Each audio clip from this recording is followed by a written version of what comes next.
Hi there everyone, this is Chapter 14, Internal Processes. Here we go.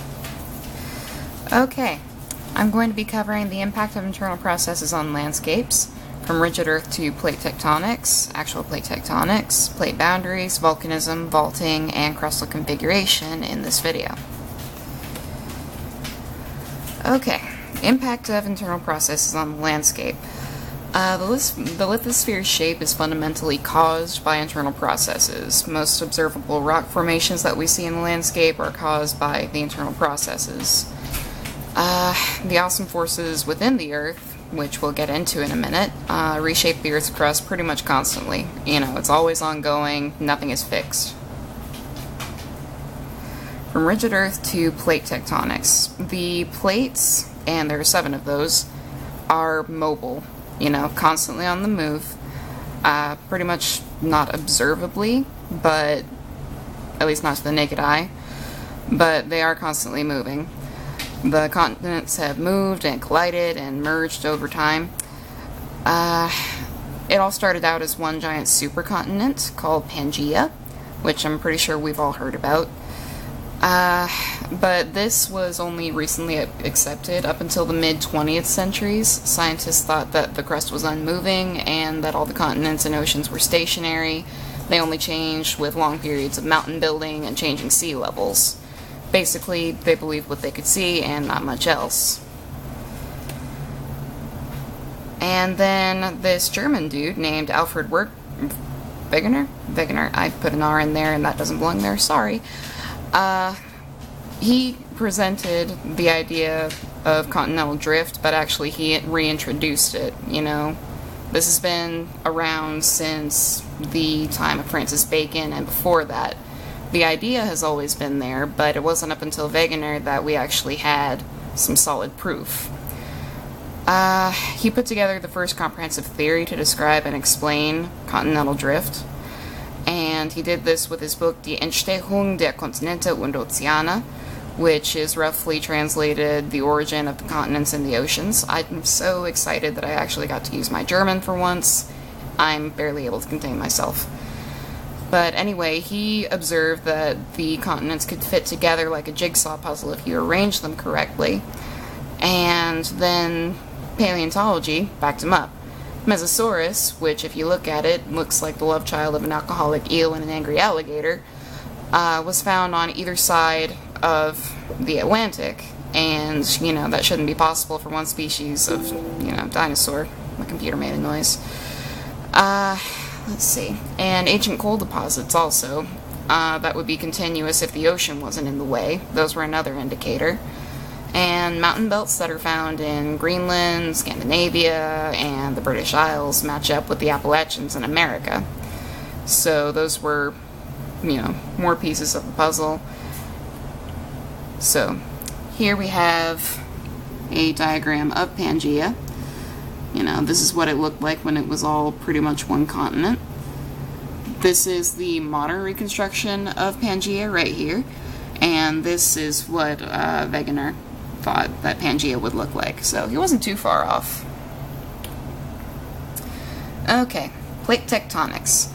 Seafloor spreading is what we're going to be looking at mostly for this. The continuous ridge system running across the ocean floor.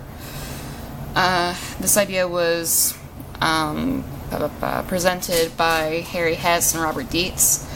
Mid-ocean ridges are formed by magma, rising up from the mantle beneath the crust. The volcanic eruptions underneath can create new basaltic ocean floor, and that causes the floor to spread and spread and spread further and further apart.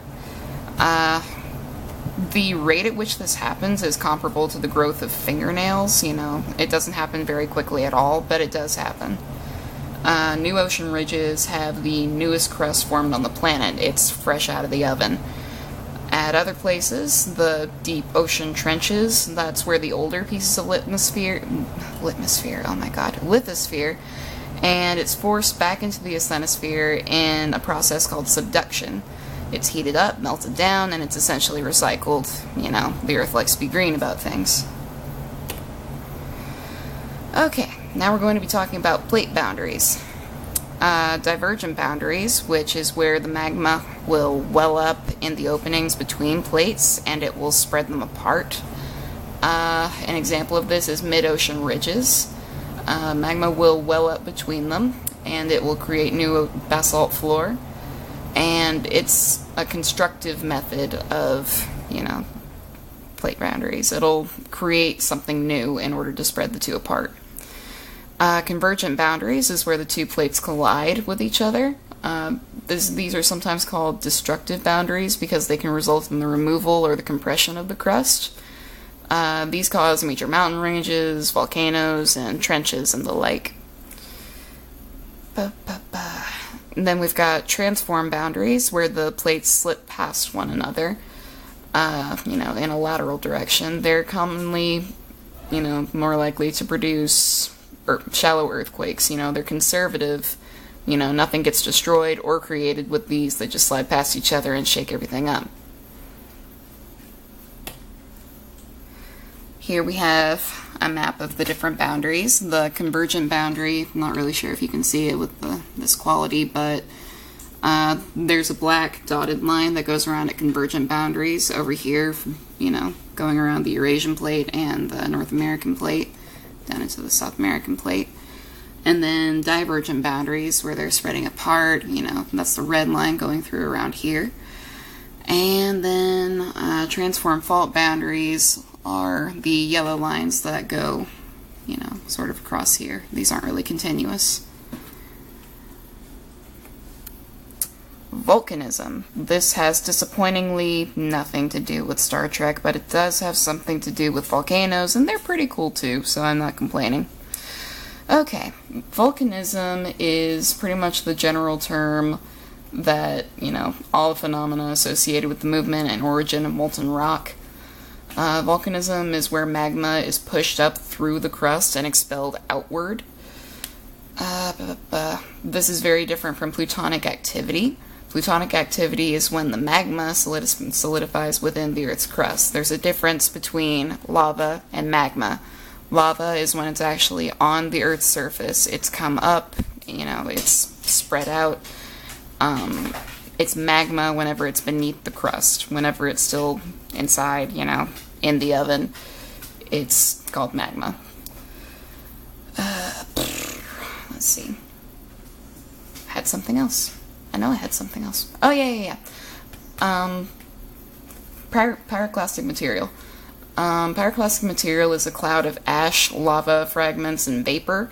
These clouds are very hot and move really quickly, and they're actually more likely to cause death than an actual eruption. I mean, an eruption, you see, this fiery mass coming at you, and, you've got time to run. Pyroclastic clouds, they will follow you, and they will spread an incredible distance. They actually cause way more death than the eruptions themselves do. Okay, basalt cliffs. An example of this is Giant's Causeway, where we're going to be going. Yay! Okay.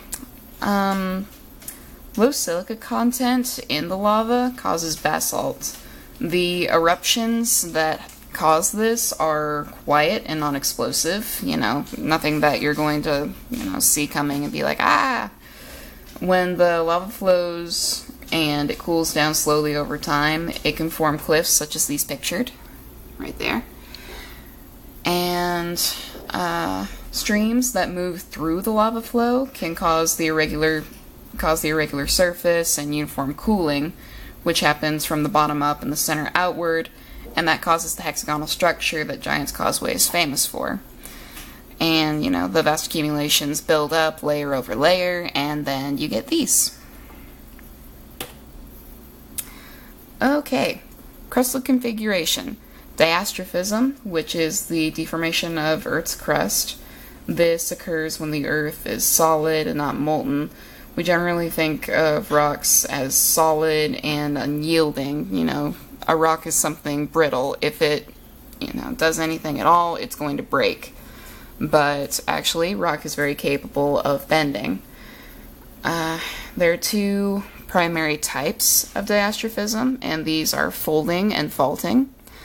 Folding occurs whenever the crust is subjected to lateral compression, so it's getting pushed from the side basically, and that's going to cause the rock to become wavy.